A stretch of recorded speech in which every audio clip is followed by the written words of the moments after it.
ওর জীবনে এমন কোনো চাওয়া নাই যেটা আমি পূরণ করি নাই।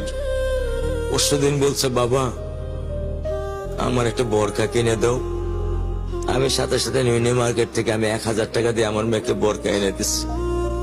আমি দরিদ্র, ভাঙা বাসায় থাকি, কিন্তু আমার সন্তানদেরকে আমি কখনোই দারিদ্রতা স্বাদ পেতে দেইনি।